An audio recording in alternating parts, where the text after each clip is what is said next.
close the doors, please? We're now in the private session. Can you close the doors, please? Keep them closed. Now in private session. Can I ask the STUC Treasurer, Pat Rafferty, to give the Treasurer's report?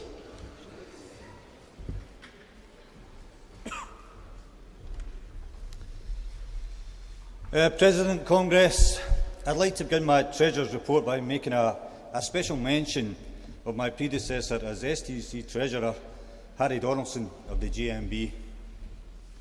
Harry served as Treasurer from 2010 until earlier this year, when he stepped down from the General Council and taking up a new role within the GMB. He served as Treasurer during some financially challenging times for the STUC.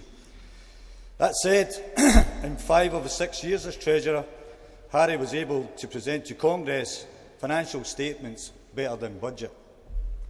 He undertook the role with great diligence, provided good advice to his General Council colleagues and to Graham and the staff of the STUC.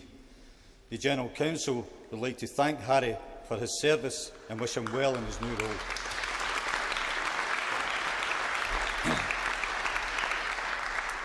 I have now taken over the reins as Treasurer, and although the challenges continue, the General Council is confident that its strategy for securing the long-term financial stability of the STUC is progressing well.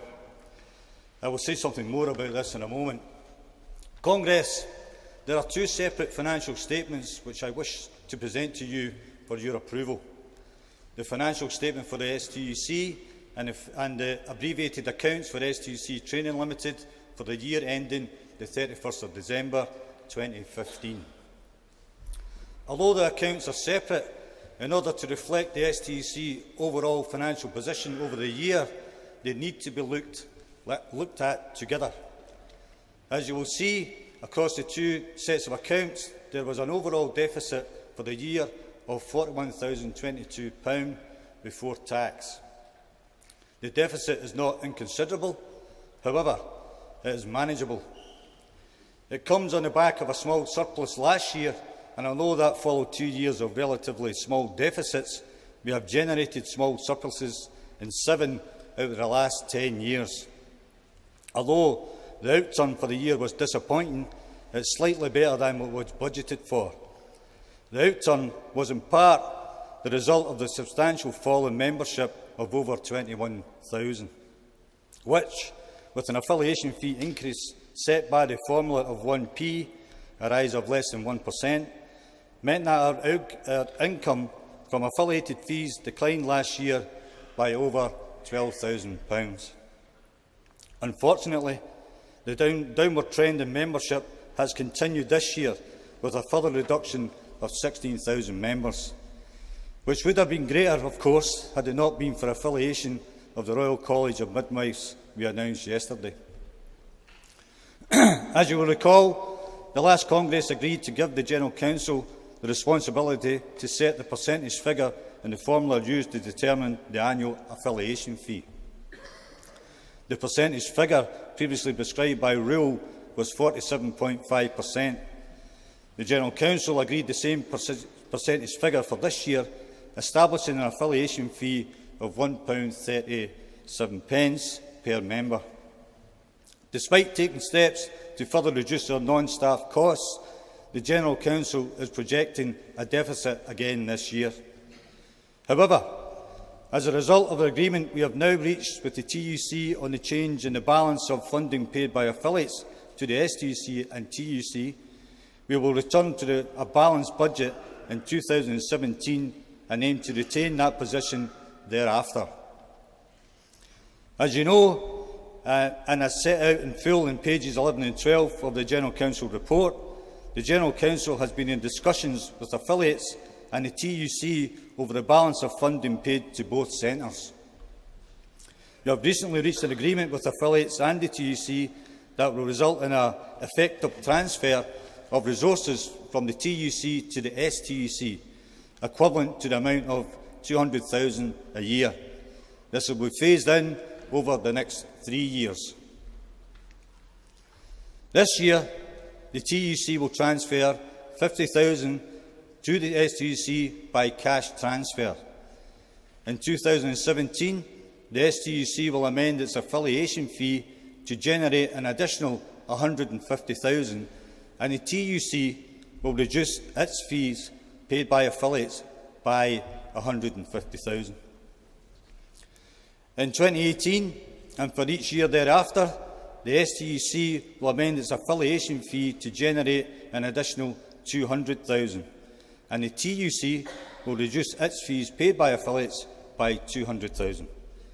Taken as a whole, the STUC's income will increase by $50,000 in 2016, $150,000 in 2017 and $200,000 in 2018 and each year thereafter. We have agreed that there should be a review of this arrangement after 2021.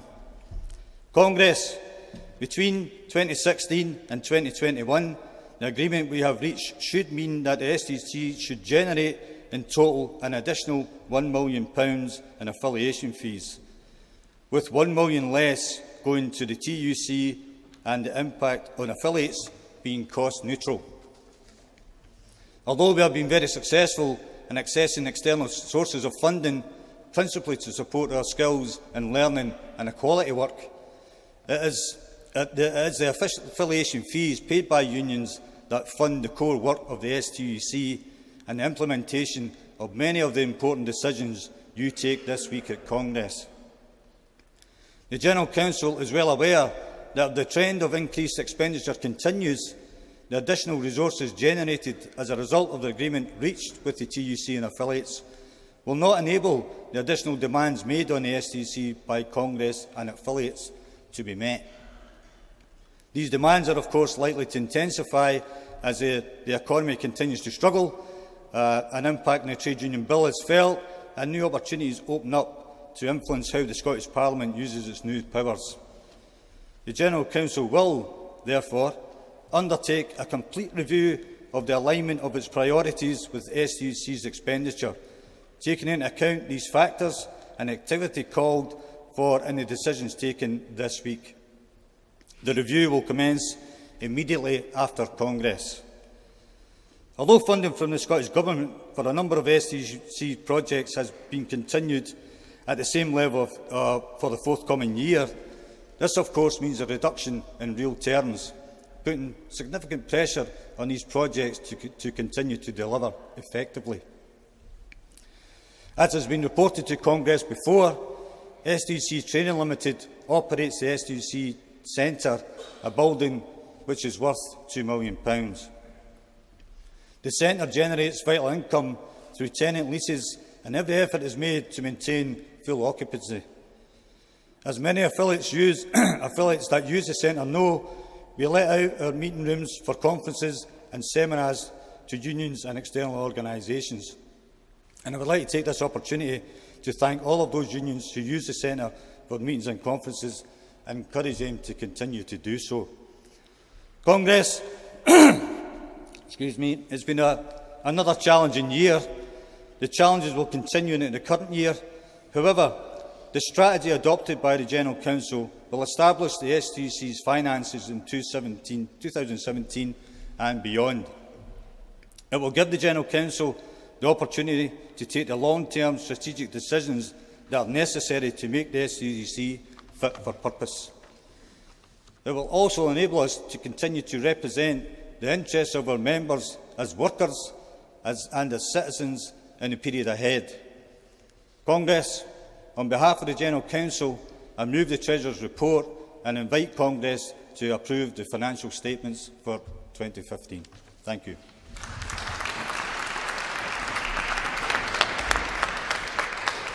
Thanks for that report, Pat. Does Congress agree the report? Agreed. Thank you. Do you agree the financial statement for the STUC and the abbreviated accounts for STUC training? Thank you. Now going to ask Congress to adopt the General Council's report on effective organising, Chapter 1, pages 9 through to 17. Does Congress agree with the report? Thank you. That now ends the private session. Invite all observers and visitors, guests and press back into the hall.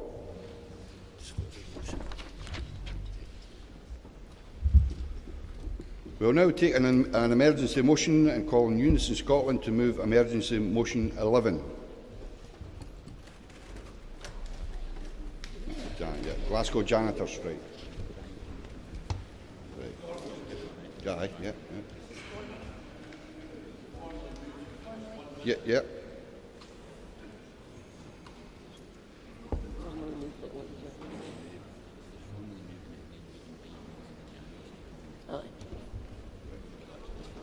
No. Go for a second. Yeah. Yeah, up you come. Sorry, Chair, point of order. Are we going to get a response to the vote on 114? Yes. No, Yeah, you will. I'm not telling you. You will do, aye. No, I'm not telling you. Yeah, we'll take it after this. I'll give you it after this emergency motion. It's under my desk here. No.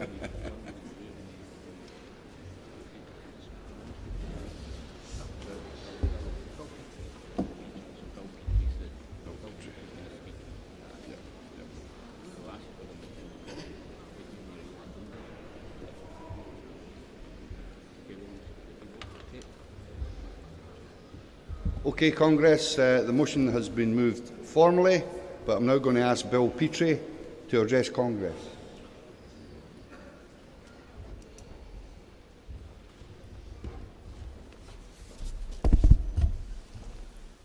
Good afternoon, ladies and gentlemen. My name is Bill Petrie. I'm a primary school janitor working for a company called Caird, an arm's-length organisation of Glasgow City Council, a Labour council. Myself and my Unison colleagues are here today to ask for your support, backing us in our current industrial action for equality in pay in the form of working, context and demands payments. These are our reasons for this action. A janitor in a police station, cleaning human, animal waste, emptying refuge bins, working for Caird, currently receives WCD payments. These janitors perform the very same tasks on a daily basis, often more often. Yet we are told by Caird and Glasgow City Council we do not merit these payments. Your lollipop men and women also receive WCD payments for working outdoors in inclement weather. Their T's and C's have never changed. Yet janitors are expected to be an adult presence in playgrounds 4 or more times a day in inclement weather, yet Caird and Glasgow City Council say we do not merit these payments. The car park attendants, also employed by Caird, who litter pick on a daily basis, rightly receive WCD payments, yet janitors, who are out litter picking 4 or more times a day, in inclement weather I might add, are told we do not merit these payments. Council employees who clear snow and ice and salt and grit paths also receive WCD payments, yet janitors who clear paths and grit and snow are told we do not merit these payments. Our refuge collectors working for Glasgow City Council rightly receive WCD payments. Janitors on a daily basis handle bins and refuge, yet we are still told by our employer Caird and Glasgow City Council we do not merit these payments. We as janitors are expected to perform all of the above tasks and more. Our duties include porterage, heavy lifting, moving furniture, sound equipment, chairs, and still we are told we do not qualify for this payment. I have personally cleaned up dead birds, cats, even a dead fox, broken bottles and used condoms from our playgrounds. Every janitor here has done the same, and still Glasgow City Council and Caird deny us the right to our working context demand payments. Now, I'm not the brightest bulb in this room. That, to me, is discrimination. So, to mimic Neil Kinnock, it appears we now have a Labour council, yes, a Labour council, condoning discrimination in the workplace against janitors. Not only condoning discrimination, but treating us with complete contempt because they continue to refuse to negotiate a settlement to this dispute or even enter into dialogue. We believe that Caird are spending around £3,000 a day to undermine this dispute. That's taxpayers' money. Who's authorising these payments?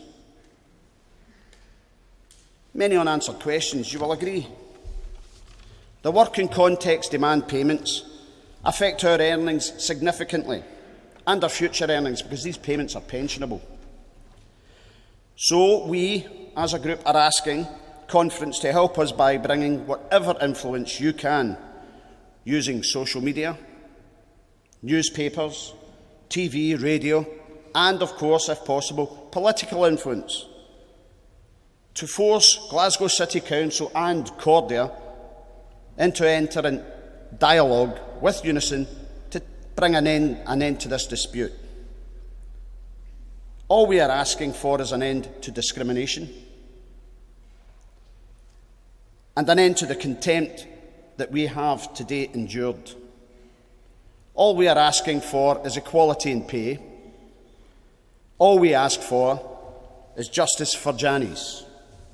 We thank you for your consideration and your time. Gentlemen, what are we wanting? Justice for Jannies! And when do we want it? Thank you, ladies and gentlemen.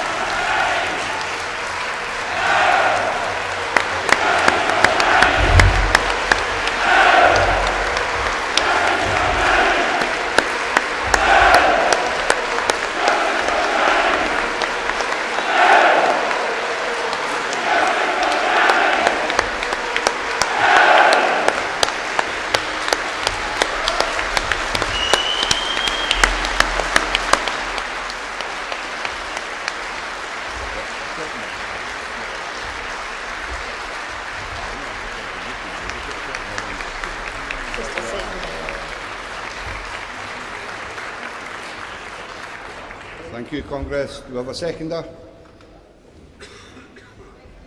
Susan Quinn, EIS, Glasgow Head Teacher, Glasgow Local Association Secretary, supporting clear members of the Glasgow family, as we are constantly reminded we are by our great masters in the City Chambers. But we're clear with the dispute that we are involved in here that our janitors are not an equal part of our family. And as a teacher of long-serving time in Glasgow, I was reminded recently that when I started out, the two people that you got on side with in the school was whoever was in charge of the resource cupboard keys and your Janny.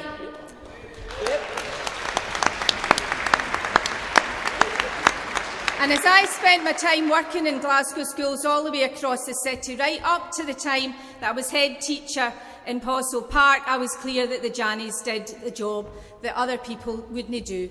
And the dispute here isn't about their normal working days in terms of the things that others would be expected to do, but areas, as you just heard, that other workers are getting additional payments for. So Tommy, who was my Janny up in Postle Park, would regularly hear me say, "There's a deer in the playground. Do you think you could maybe go and usher it out and then clean up its rubbish for me? Do you think that maybe you could go and sort out that dead thing that's lying around before playtime? And see that huge expanse of playground that's for 4 schools? Could you maybe get it salted before 8:30? And done with a smile on his face, but done now where they should be getting paid for it like other workers in the council. So as an EIS colleague and part of the Glasgow family, I am happy to second this motion and stand with the Jannies, because that's what we're looking for, justice for our Jannies.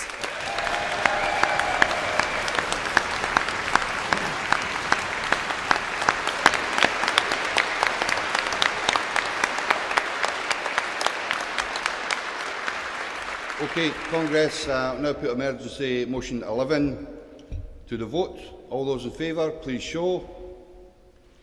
Thank you. Any against? No. Any abstentions? No. Emergency motion 11 is carried.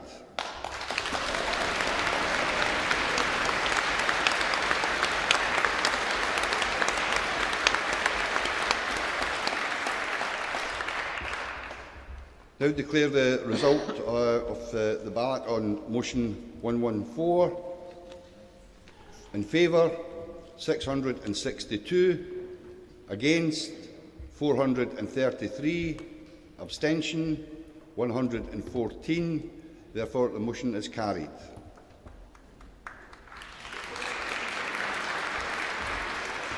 We will now continue with international motions, section 9 of the agenda. I'd like to call amended motion 99 to be moved by Unison Scotland.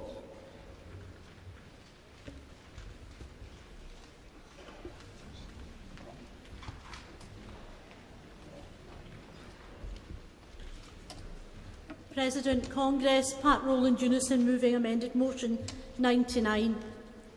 TTIP, the insidious deal currently being negotiated between the European Union and USA. The silence of the media is deafening, despite the serious implications, the consequences of this deal. This so-called partnership will impact in every aspect of our lives. It's being negotiated behind closed doors, and when MEPs are allowed to go and read the documents, they can't take notes, they have to leave their phones outside, and aren't allowed to discuss what they've read. This alone should ring alarm bells and encourage politicians who care about democracy and transparency to question and vote against the deal. This deal is a major threat to all public services, including NHS, education, transport, etc. It's a threat to hard-won workers' rights, rights such as health and safety, maternity rights, working time directive, and also environmental and climate change issues, and many more. We have stringent controls in this country over the development of drugs through clinical trials, and they can only be used if they're proven safe. Many of these drugs in the States will only be removed if the use is proven to be harmful. We also have strict controls over chemicals that can be used in the farming, and this affects our food, whether we are meat eaters or vegetarian, but a lot of these chemicals are approved in the States. Implementing this deal would mean democracy goes out of the window with the anti-democratic and sinister investor dispute settlement system, which would allow corporations to sue governments that enact policies which they believe would affect their profits, and compensation would be awarded by corporate lawyers in secret. This can affect public services, NHS and local governments who want to take privatised services back into public ownership. Incidentally, TTIP isn't the only kid in the block.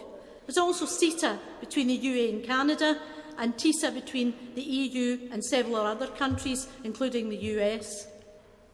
CETA is a threat to our Scottish water and poses a threat to bringing the water services in England back into public control, as pension funds in Canada own large percentages of some of the water companies there.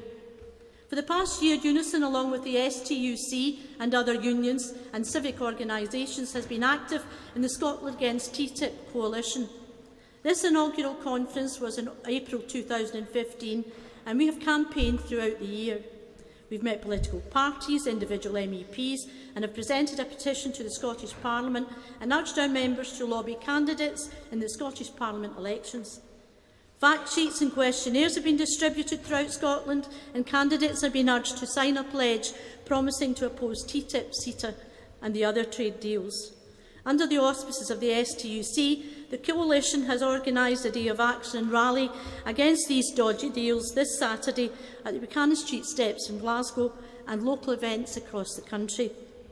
And as Scottish political parties are divided over their attitudes to TTIP, we've got very much more to do. Congress, this, if you'll excuse the pun, isn't a done deal, so our campaigning can be crucial. We must oppose these deals and campaign to ensure that the new Scottish Parliament, the UK Parliament and European Parliaments do so as well. Please support the motion as amended. Can I have Unite the Union to second?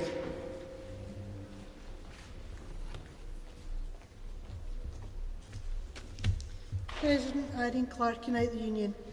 TTIP has dominated the headline when it comes to trade agreement.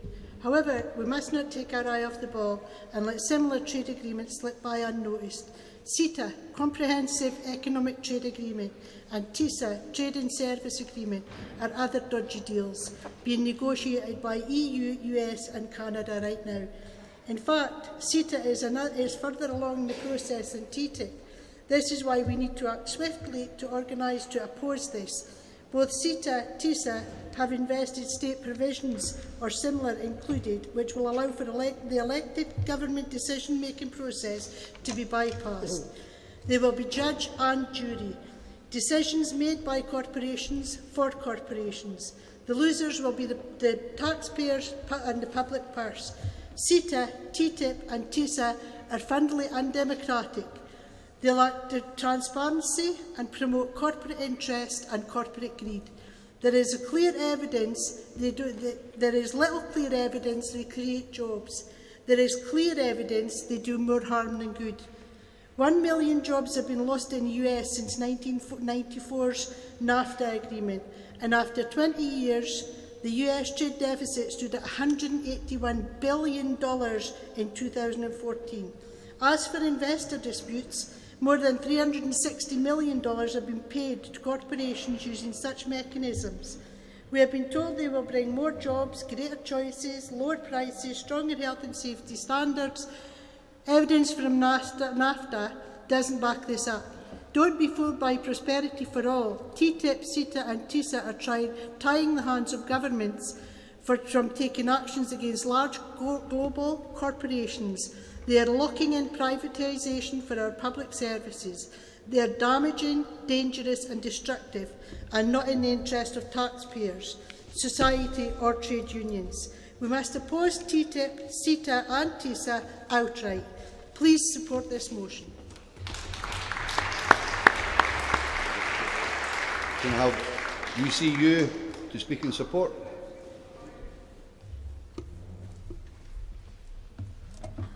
President Congress, Elizabeth Lawrence, President of UCU, supporting motion 99. I think we should pay tribute to the anti-TTIP campaigners. They've done a brilliant job in making TTIP a public issue, and it wasn't the easiest of things, given all the secrecy, to make into a public issue. But I think there's been a great job of public education done in raising awareness about TTIP and these other secret trade treaties. Now, the fundamental issue, first of all, is the democracy issue. If people vote for public services, if they vote for things to be in public ownership, or they're paying taxes for this to happen, this should be allowed to happen. It shouldn't be stopped by what are essentially private trade tribunals, these secret courts, these investor-state dispute settlement procedures. So we have to raise, first of all, the democracy issue. Then we have to talk about the threat to public services. And it's not only health, although health is very much threatened, it's also many other public services. Education, for instance, has already been very much damaged in many sectors by privatisation. I'd like to say a little bit about the Higher Education Green Paper, because it's very relevant. The Conservative government, among its many very bad ideas, has come out with a Green Paper on higher education, which proposes opening up the sector to private for-profit providers. Now, these private for-profit providers will be parts of multinational corporations. They won't be concerned about student welfare or academic freedom. They'll simply market degrees to students on the basis of study this course, get this qualification, enhance your employability, make a lot of money. So they have no social vision of education, no idea that having educated graduates may be a benefit to society. It's a very much more narrow view. And these institutions may exit the sector quickly too, leaving students stranded. But the thing is, we wouldn't be able to close down such private providers with treaties like this without the risk of being sued. So the point about TTIP is it means no going back. It means once things are lost from the public sector, it's going to be really difficult to bring them back into public ownership and into democratic control. So please support this motion. As the mover said, it's really important that we support opposition to TTIP and similar treaties. in the Scottish Parliament, in the UK Parliament and in the European Parliament. Please support the motion.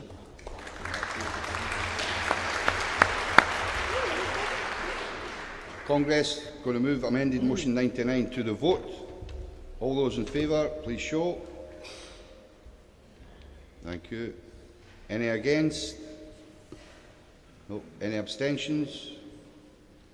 Amended motion 99 is carried. Congress would now like to welcome and introduce Amir Anwar, who is going to address conference on the Sheku Bayou campaign. Amir Anwar is a Scottish human rights lawyer of Pakistani background. He is noted for his left-wing political views and is considered one of Scotland's top lawyers, with over 25 years' history of being a justice and equality campaigner. In 2014, his firm was awarded Criminal Law Firm of the Year at the Law Awards Scotland. Amir is a solicitor for the Bayou family and has been supporting their campaign for justice. Amir, you're very welcome. Would you please address Congress?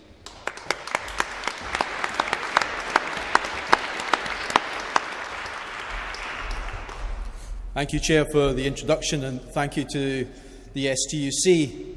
Many in the hall today will remember the heroic campaign that was waged by the family of Surjit Singh Chokha following his brutal murder 17 years ago.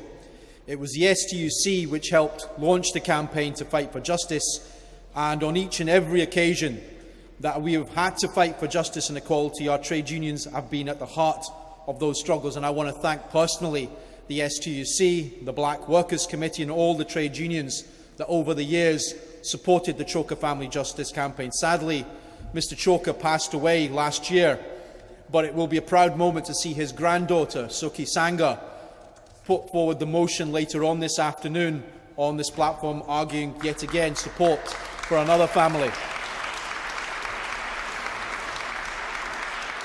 17 years later, this September, we will see another trial take place over the murder of Surjit Singh Chokha, and I hope his family will finally see justice.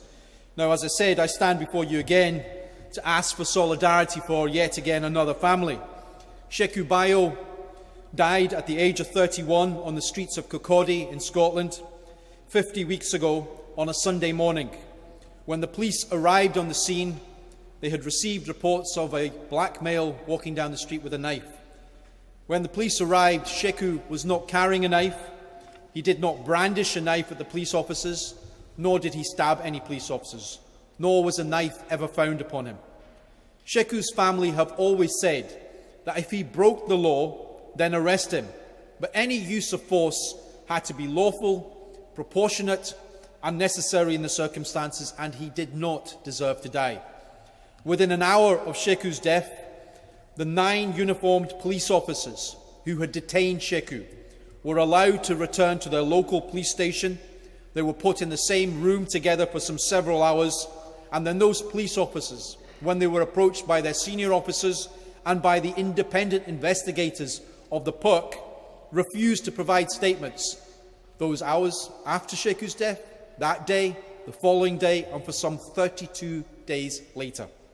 The family have asked the question quite rightly.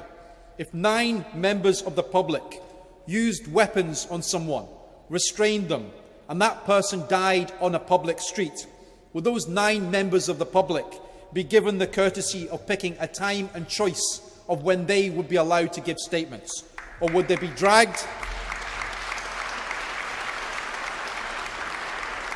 Would they be dragged out of their beds in the early hours of the morning? And the family ask, why is it that when someone puts on a uniform, carries weapons, does the rule of law not apply to them?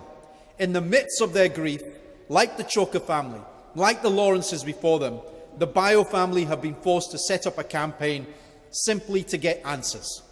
The United Families campaign, which you will be asked to support later on this afternoon, whose loved ones have died at the hands of the police, told the Bayous last year that the authorities tried to bully them, to silence them, to patronise them into submission. Those families told the Bayous that there is something deeply shameful about a system where people are unlawfully killed at the hands of their protectors and the perpetrators remain free. Months ago, the Bayous told the independent investigators, the so-called independent investigators of the PERC that they no longer had any confidence in their being robust or impartial. This is an organisation which has over 75% of its senior investigating officers who just happen to be ex-police officers. We have always heard reports in the United States of big black men who caused their own death. Yet now in Scotland, the press were manipulated by those so-called police sources, police leaks, individuals who don't have the guts to put their names to the story, who said, and they manipulated the press to portray negative images of Sheku Bayo, of a 6-foot-plus black man, a drug-crazed man, a knife-wielding attacker who would have murdered a policewoman had it not been for the police. What we do know now, after campaigning, after fighting with the authorities for answers, is that some officers claimed that they believed on that Sunday morning in Concordia at 7:30 that they were under a terrorist attack. No opportunity was missed to demonise Sheku, and the dead cannot answer back, but his family will for him. Sheku was not 6 foot tall, he wasn't super build, he was 5 foot 10 inches, he weighed 12 stones 10 pounds, and within the seconds of the arrival of 4 police officers, batons were used on him, CS spray, pepper spray, he was handcuffed, leg restraints were applied to him, ankle cuffs were applied to him, and Sheku was face down on the ground within 30 seconds of the police arriving, never to get up again. There was 4 police officers who arrived initially, but ultimately 9 who detained him. Overwhelmed with nowhere to go, he fought for his life as he struggled for his last breath. We heard a great deal about a petite female police officer who was injured, but not very much about the combined weight of the police officers who held Sheku down. We found out several months after our own investigations that one of those was 6'4" and weighed not 15, not 20, but 25 stones. The other officer who restrained Sheku was over 6 foot tall and weighed between 18 to 20 stones. It was Sheku's body that was covered in injuries from top to bottom. Over 54 separate injuries, lacerations, cuts and bruises. And we also know now, as a result of a BBC investigation, that one of the constables first on the scene is alleged by his own family to have an extreme history of violence and racism, that he once wanted to join the BNP, and in the weeks following Sheku's death, he is alleged to have said to his own family member, "I'm a racist, I hate blacks." Several years before, this police officer knocked his mother unconscious and beat his father black and blue, and his own family wanted to know and spoke out because they're concerned why a police officer such as him was allowed to remain on the beat. Following Sheku's death, his family were given 5 versions of events, starting with the first lie that his partner Colette was told in the police station. She was told that a member of the public found Sheku lying dead on the street and called an ambulance. These versions were changed several times until, eventually, after 4 o'clock in the afternoon, the family were then told that actually he died in police custody. My thoughts go out to Sheku's family, to his mother, to his partner, to Sheku's 2 young boys, but also to those families of the unsung victims with little or no voice to raise the profile of these cases, which is why we desperately need a trade union movement. As Doreen Lawrence said, we have more than earned the right to live and not have our children killed in the way that Stephen was. And for any parent, the loss of a child shatters the soul. No one can imagine the devastating toll that has been wreaked by having to campaign for justice through one's grief, and Sheku's mother still demands the right to know what were my son's last words. And Sheku's mother, Amanata, and Kadi have sat there and have come today to thank you personally for your support.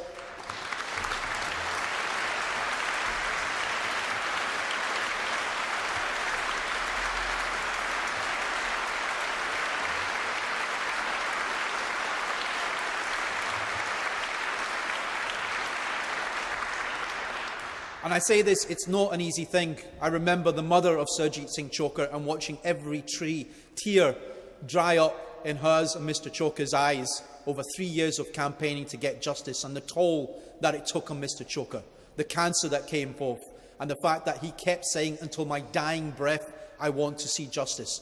I want to see justice, and I hope all of us want to see justice for Sheku Bayo's family. Sheku Bayo was a loving partner, a father, a brother, a son and a friend, but ultimately a human being. And once again, we desperately need your support. We desperately need funds to be able to take on those who think that black lives don't matter. Those in authority who would dare to deny the Bayo family the truth. We need affiliations from every trade union in this country, every branch. We need signatures, and we need the authorities to realise that Sheku Bayo has thousands of brothers and sisters in the trade union movement who will not rest for a family already devastated by the loss of Sheku. It will be a long, hard struggle to go through and learn what happened to him. Next week, I understand the Lord Advocate will meet with the PERC, and in the weeks ahead, the PERC will finally issue its report to the Lord Advocate, and the Lord Advocate will then make a decision on whether these police officers will be prosecuted, if there will be a health and safety prosecution. We heard right at the start politicians say, we can't discuss this case because it's under investigation. I also represent individuals in relation to the M9. It never stopped the politicians commenting on the M9 crash, so why can they not comment on the Sheku Bayo case?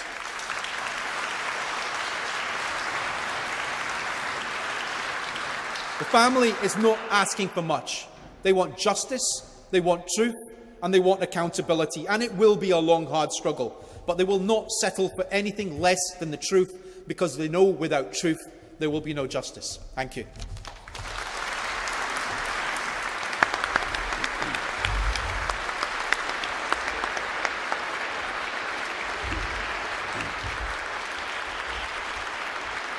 Mayor, thank you very much for that address. Thank you very much for that address. The STUC will continue to support your campaign for justice, and can I, on behalf of Congress, give you this small token of our appreciation.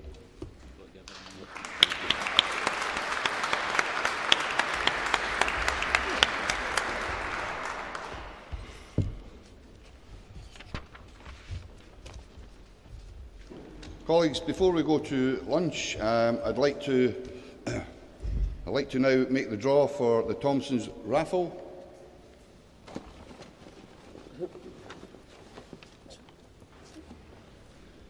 And the winner is Shona Finlay. Yep. Shona Finlay, Unite.